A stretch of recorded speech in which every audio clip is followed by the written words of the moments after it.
Hi, Tom, and thank you again for this telepresence course. And it's funny now because it's all this pandemic times here living right now, and we've been joking with our class about this because the whole coronavirus started happening right when we finished our course, and it felt like its introduction to this whole Zoom environment and working at home and playing at home. Uh, anyway, for starters, I my expectations were, how would I say that? I expected that the connection was, the connection would be like super fast, and there's no latency and lagginess and all that. So I actually anticipated something like actual presence, like telepresence. The whole name says something that it doesn't feel like this, that I'm talking to a pretty laggy camera. But turns out it wasn't the case, as we all know it. We had technical issues and stuff like that, but it didn't matter because I kind of get used to it, sort of. Like, it felt like its own genre or type of playing or acting itself, because you needed to be you needed to maintain the connection with my partner,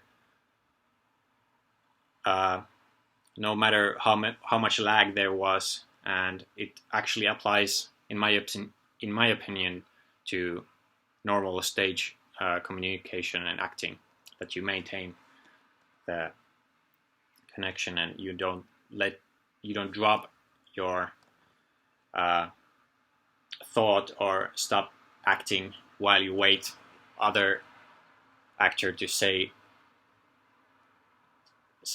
its line.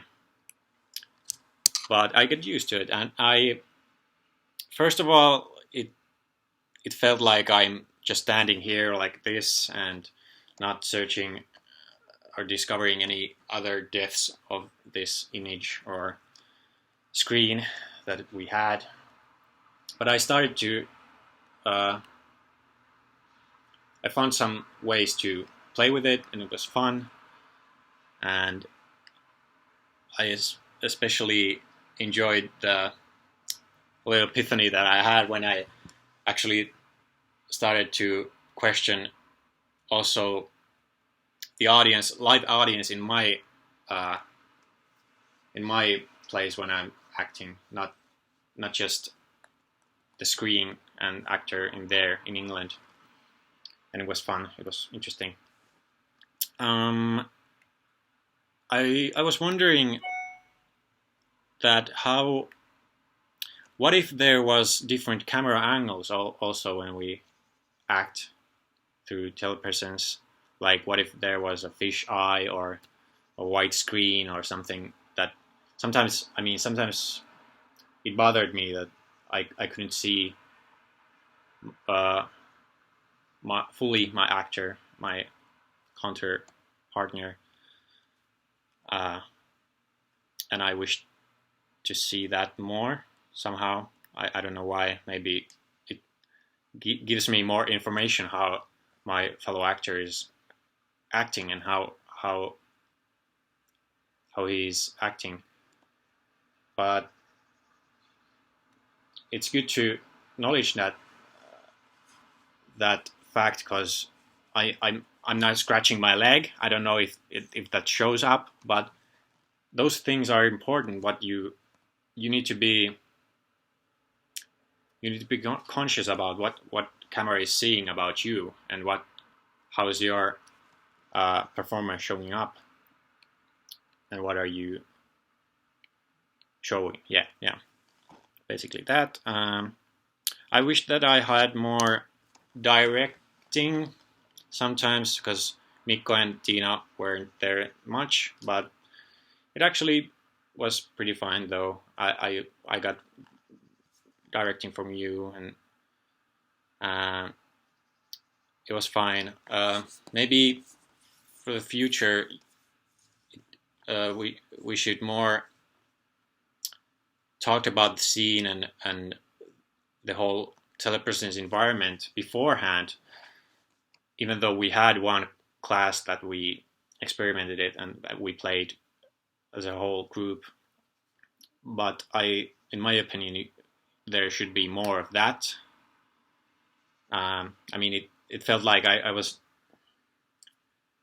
researching this whole environment by myself, and it was fun too, but I don't know.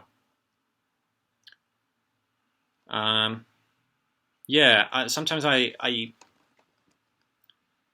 just focus too much for the screen and not to the actor itself. And I was wondering if there's any ways to fade the screen and just focus on the fellow actor and situation.